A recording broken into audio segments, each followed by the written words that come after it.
So good morning guys. तो चलिए start करते हैं आज के यानी कि 13 जून के इंपॉर्टेंट करंट अफेयर्स को। देखिए हमारा पहला प्रश्न क्या है, अभी हाल ही में किसे आरबीएल बैंक के एमडी सीईओ के रूप में नियुक्त किया गया? तो आंसर होगा आर सुब्रमण्य कुमार को। तो अभी आरबीआई ने यानी कि रिजर्व बैंक ऑफ इंडिया ने आर सुब्रमण्य कुमार को 3 साल के लिए आरबीएल बैंक के एमडी सीईओ के रूप में नियुक्त किया है। अच्छा, आरबीएल बैंक आप बोलते हो, आरबीएल की फुल फॉर्म क्या होती है पता है आपको? Ratnakar bank limited. ये एक प्राइवेट सेक्टर बैंक है। इसका हेडक्वार्टर मिलेगा आपको मुंबई में और इसकी टैगलाइन होती है अपनों का बैंक। और अब इसके नए एमडी सीईओ बन गए हैं आर सुब्रमण्य कुमार। बाकी अभी आप जानते हो पंजाब एंड सिंध बैंक के नए प्रमुख बने थे स्वरूप Kumar Saha. Union bank of India की पहली महिला मैनेजिंग डायरेक्टर बनी थी ए मणिमेखलाई। और नागरिक उड्डयन सुरक्षा ब्यूरो के यानी कि bureau of civil aviation security के नए डायरेक्टर जनरल बने थे जुल्फिकार हसन। ये नाम भी ध्यान रखना बढ़ते आगे। चलिए बताइए, अभी जून 2022 में जारी वैश्विक सतत विकास रिपोर्ट 2022 में भारत कौन से स्थान पे रहा? तो आंसर होगा 121वें स्थान पे। तो वैश्विक सतत विकास रिपोर्ट 2022, इंग्लिश में बोलोगी तो ग्लोबल सस्टेनेबल डेवलपमेंट रिपोर्ट 2022, यह भी जारी हुई है। किसने जारी किया? यूनाइटेड नेशन की एक संस्था है सस्टेनेबल डेवलपमेंट सॉल्यूशन नेटवर्क, उसने इसको जारी किया। ये जो रिपोर्ट है ये क्या बताती है कि सस्टेनेबल डेवलपमेंट गोल यानी कि सतत विकास लक्ष्य जो हैं उनको हासिल करने में कौन सा देश कितना काम कर रहा है और वो कितना आगे है। वैसे हमारे टोटल सस्टेनेबल डेवलपमेंट गोल्स कितने हैं? 17 हैं, जिनको कब तक पूरा करने का लक्ष्य है? 2030 तक का। इसमें बात करोगे तो फर्स्ट नंबर पे है फिनलैंड, जिसे झीलों का देश आप कहते हो। सबसे लास्ट में है 163 नंबर पे साउथ सुडान। और भारत 121वें स्थान पर है। लास्ट टाइम जो ये रिपोर्ट आई थी उसमें भारत 120वें स्थान पे था, अभी 121वें स्थान पे चला गया। अच्छा, इसी तरह से आपको याद होगा नीति आयोग ने sustainable development goal India index 2020-21 को जारी किया था। उसमें टॉप पर केरल था और लास्ट में बिहार था। अभी आपको याद होगा पर्यावरण प्रदर्शन सूचकांक जारी हुआ था, उसमें भारत लास्ट में आया 180 नंबर पे, टॉप पे डेनमार्क रहा। और अभी कल ही पड़ा था अंकटाड ने एफडीआई प्राप्तकर्ताओं की सूची जारी की थी, जिसमें भारत 7वें स्थान पे था, टॉप पे इसमें यूएस था। अच्छा बताओ, अभी विश्व वायु शक्ति सूचकांक 2022 जारी किया गया। इसमें भारतीय वायुसेना कौन से स्थान पर रही? 3रे स्थान पे। पहले पे यूएस की वायुसेना है, दूसरे पे रशिया की और तीसरे पे भारत की है। वैसे अभी travel and tourism development index जिसको जारी किया था वर्ल्ड इकोनॉमिक फोरम ने, उसमें भारत कौन से स्थान पर है? 54वें स्थान पे, 54 पे है और टॉप पे जापान है। और अगर आपसे पूछा जाए कि वर्ल्ड हैप्पीनेस रिपोर्ट जो अभी आई थी उसमें भारत 136 नंबर पे था, टॉप पे उसमें फिनलैंड ही था। और अभी 2022 की हम बात कर रहे हैं, डेमोक्रेसी इंडेक्स आया था लोकतंत्र सूचकांक, उसमें भारत 46 नंबर पे था, टॉप पे नॉर्वे रहा था। और भ्रष्टाचार सूचकांक करप्शन परसेप्शन इंडेक्स में भारत 85 नंबर पे रहा, टॉप पे डेनमार्क था। अच्छा, आप लोग मुझे कमेंट बॉक्स में टाइप करके बताइए कि अभी किसने देश का पहला कृषि भूमि मूल्य सूचकांक लॉन्च किया था। हम बढ़ते हैं आगे। चलिए बताइए, अभी हाल ही में चर्चा में रहा दाविंची मिशन का संबंध किससे है? तो आंसर होगा नासा से। दाविंची मिशन ये शुक्र ग्रह के लिए है, जिसे नासा लॉन्च करेगा। ये मिशन 2029 में शुक्र ग्रह के निकट उड़ान भरेगा और उसके कठोर वातावरण का पता लगाएगा और जून 2031 तक शुक्र ग्रह की सतह पर यह पहुंच जाएगा। दाविंची का मतलब हो गया deep atmosphere Venus, investigation of noble gases, chemistry and imaging mission. अच्छा देखो, नासा की बात आई है तो एक व्यक्ति का नाम आपको याद आना चाहिए, सिंथिया रोसेंजवेग का नाम। आप कहोगे क्यों याद आना चाहिए? क्योंकि ये नासा की जलवायु अनुसंधान वैज्ञानिक है और अभी विश्व खाद्य पुरस्कार 2022 का, वर्ल्ड फूड प्राइज 2022 का इन्होंने जीता है, इसलिए इनका नाम आपको याद आना चाहिए। नासा मतलब national aeronautics and space administration, जिसकी स्थापना होती है 1958 में। 1958 में तो डीआरडीओ की स्थापना भी होती है। हेडक्वार्टर वॉशिंगटन डीसी में है और इसके अध्यक्ष हैं जिम ब्रिड्स और इसके एडमिनिस्ट्रेटर प्रशासक कौन है? बिल नेल्सन है 14 नंबर के। आपको याद होगा नासा ने अभी दुनिया का पहला डार्ट मिशन भी लॉन्च किया था। डार्ट मतलब डबल एस्टेरॉयड रिडायरेक्शन टेस्ट। और नासा और इसरो मिलकर के एक उपग्रह बना रहे हैं जिसे वो 2023 में लॉन्च करेंगे। क्या नाम है उसका? निसार। निसार नाम की सैटेलाइट बना रहे हैं। निसार मतलब हो गया NASA ISRO synthetic aperture radar. आपको याद होगा नासा के पार्कर सोलर प्रोब ने इतिहास में पहली बार सूर्य के कोरोना को छुआ। कोरोना मतलब यहाँ पे क्या हो गया, सूर्य के वायुमंडल का जो बाहरी परत होती है उसको बोला है कोरोना। वैसे भारत का जो सूर्य मिशन है उसका नाम क्या है, आदित्य L1। और इसरो का पहला मानव युक्त अंतरिक्ष मिशन का नाम क्या है, गगनयान। तो ये सब याद रखना, बढ़ते हैं आगे। चलिए बताइए, अभी हाल ही में विभिन्न पुरस्कारों के लिए नामांकन आमंत्रित करने के लिए शुरू किए गए एकीकृत पोर्टल का नाम क्या है? तो आंसर होगा राष्ट्रीय पुरस्कार पोर्टल। मतलब सरकार के द्वारा जितने भी पुरस्कार दिए जाते हैं उनके नामांकन के लिए ये पोर्टल लॉन्च किया गया है।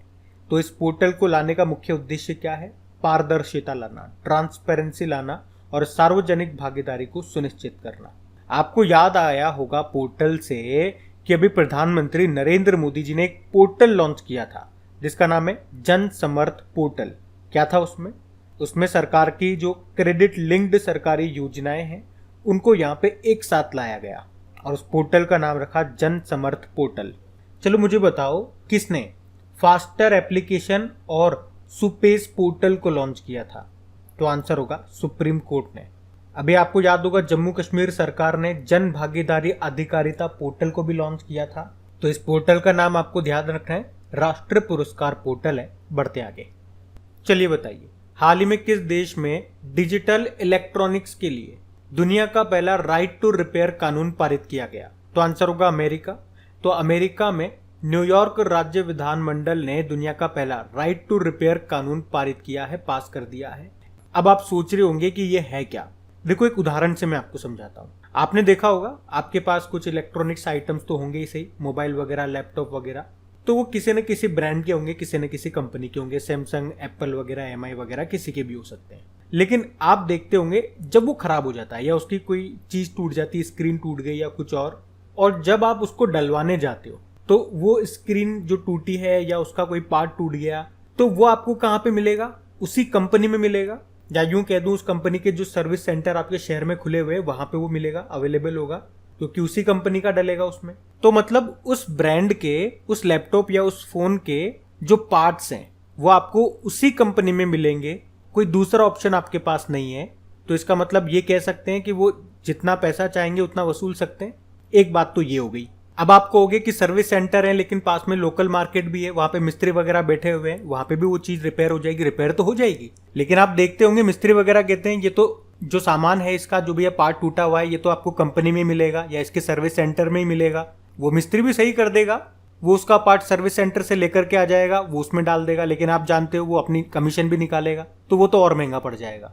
और ऐसा क्यों हो रहा है? क्योंकि वो जो कंपनी है वो अपने पार्ट्स वगैरह को या जो भी इसकी टेक्नोलॉजी या सॉफ्टवेयर वगैरह है वो उसको अपने पास ही रखती है। यही कारण है कि दूसरे जो मिस्त्री होते हैं उनके पास वो चीजें मिलती नहीं है। अब आपकी मजबूरी हो गई है उसी कंपनी के पास जाकर के उसको रिपेयर कराने की। मान लो एप्पल का आपके पास लैपटॉप है, महंगा वाला लिया है, उसकी स्क्रीन टूट गई, तो आप पास वाली दुकान पे मिल जाएगी क्या? आपको एप्पल के सर्विस सेंटर पे ही जाना पड़ेगा, क्योंकि उसी की उसमें सेट होएगी। मिस्त्री पास वाला, हमारा जो पड़ोसी पास वाला मिस्त्री वो डाल जरूर देगा, लेकिन वो क्या करेगा? वो भी वहीं से लेकर के आएगा, साथ में कमीशन जोड़ करके आपसे और ज्यादा पैसे ले लेगा। तो मजबूरी समझ रहे हो आप? तो इसी मजबूरी को दूर करने के लिए ये राइट टू रिपेयर कानून लाया गया है। तो इस राइट टू रिपेयर कानून में क्या कहा गया कि उस कंपनी का जो भी प्रोडक्ट है और उस प्रोडक्ट से रिलेटेड जो भी उपकरण है, जो भी सॉफ्टवेयर टेक्नोलॉजी वगैरह है, तो उस कंपनी को वो सब चीजें जो स्वतंत्र, जो मरम्मत करने वाले लोग हैं, उनको देना पड़ेगा।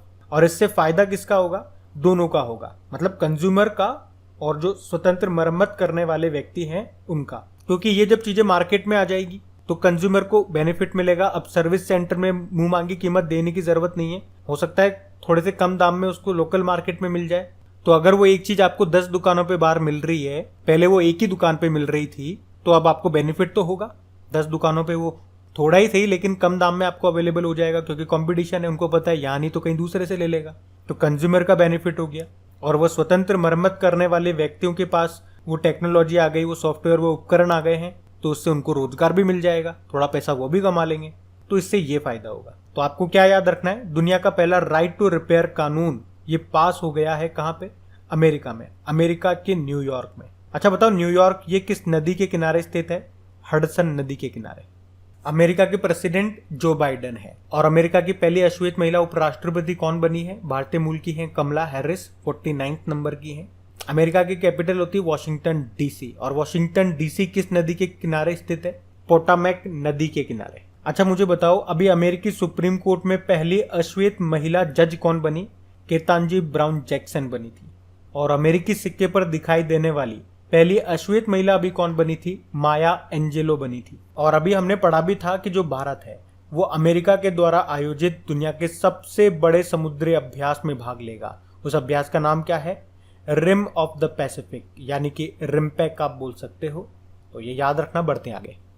चलिए बताइए, अभी हाल ही में HSNC विश्वविद्यालय ने किसे मानद डी लिट जो सम्मान है उससे सम्मानित किया? तो आंसर होगा रतन टाटा जी को। तो टाटा ग्रुप के जो अध्यक्ष है रतन टाटा जी, उनको महाराष्ट्र के दूसरे राज्य क्लस्टर यूनिवर्सिटी HSNC विश्वविद्यालय ने मानद डी लिट से सम्मानित किया है। उन्हें समाज में उनके अद्वितीय योगदान के लिए प्रशंसा के प्रतीक के रूप में ये पुरस्कार दिया गया, ये सम्मान दिया गया। उन्हें महाराष्ट्र के राज्यपाल और इस विश्वविद्यालय के जो कुलपति हैं भगत सिंह कोश्यारी, उन्होंने ये डिग्री प्रदान की है। अच्छा, अभी आपको याद होगा रतन टाटा जी को असम सरकार ने भी अपना सर्वोच्च नागरिक सम्मान दिया था, जिसको कहते हैं असम वैभव। चलो मुझे बताओ, सदी के शीर्ष परोपकारी लोगों की जो पहली सूची आई थी उसमें टॉप पर कौन रहे थे? जमशेदजी टाटा।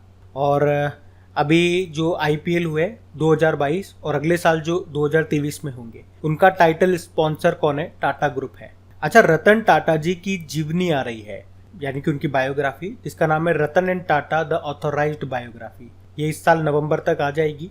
इसको लिखा किसने है? डॉक्टर थॉमस मैथ्यू ने। और वैसे आपको पता है अभी टाटा स्काई का नाम बदल के क्या कर दिया गया? टाटा प्ले कर दिया गया। अभी टाटा सन्स के फिर से अध्यक्ष बन गए हैं N चंद्रशेखरन। वैसे N चंद्रशेखरन ये एयर इंडिया के भी अभी चेयरमैन बन गए हैं। और अभी टाटा ग्रुप ने अपना एक नया सुपर एप्लीकेशन लॉन्च किया है न्यू नाम से।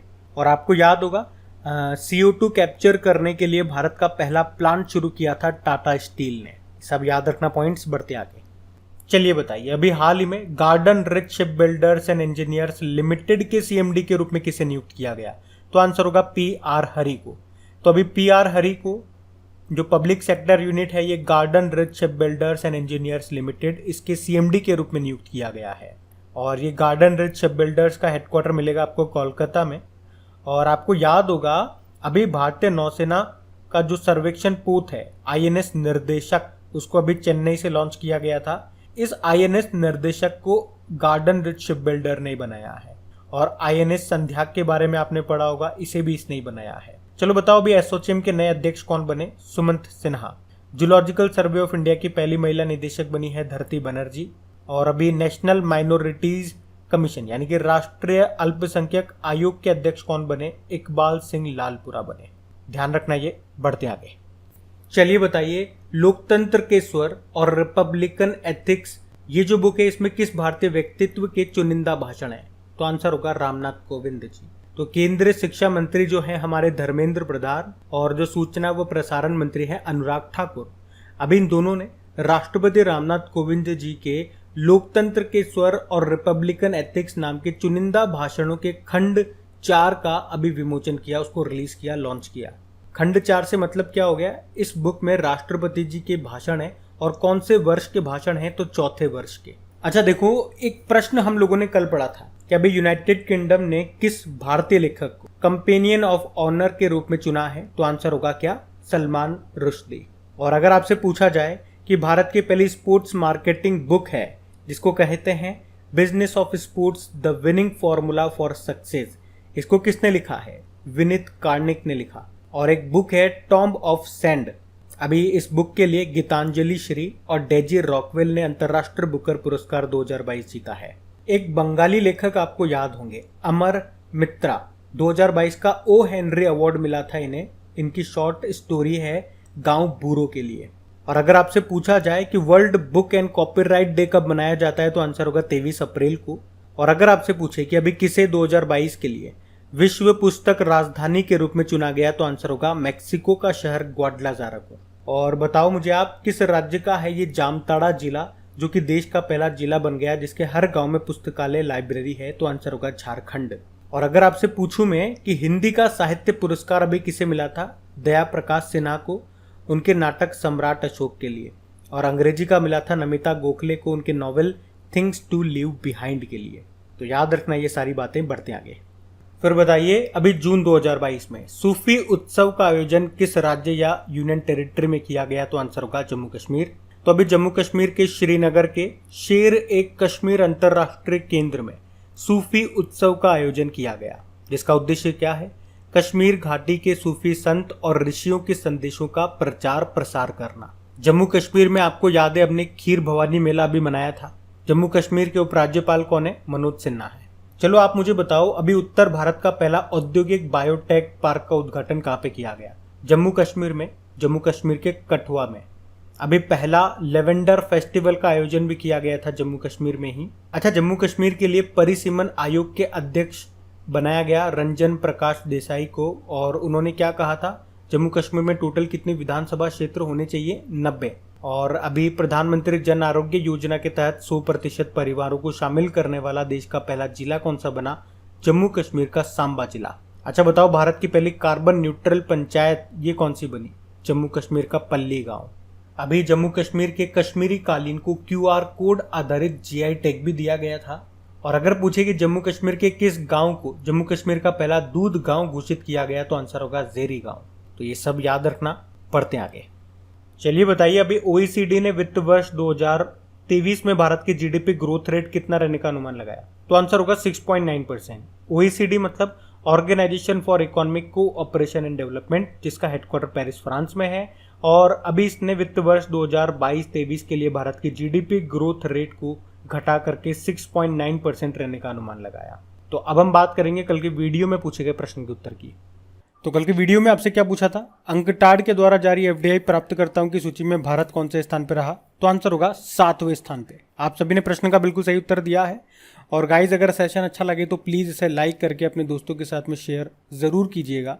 इन सभी क्वेश्चन का क्विज बना करके अपलोड कर दिया गया है आपकी क्रेक एग्जाम एप्लीकेशन पे। वहीं पे आपको इसकी PDF भी मिल जाएगी। क्रेक एग्जाम एप्लीकेशन का लिंक आपको मिलेगा नीचे डिस्क्रिप्शन बॉक्स में। टेलीग्राम का लिंक भी वहीं पे मिल जाएगा। अब ये रहा आज का आपका होमवर्क प्रश्न।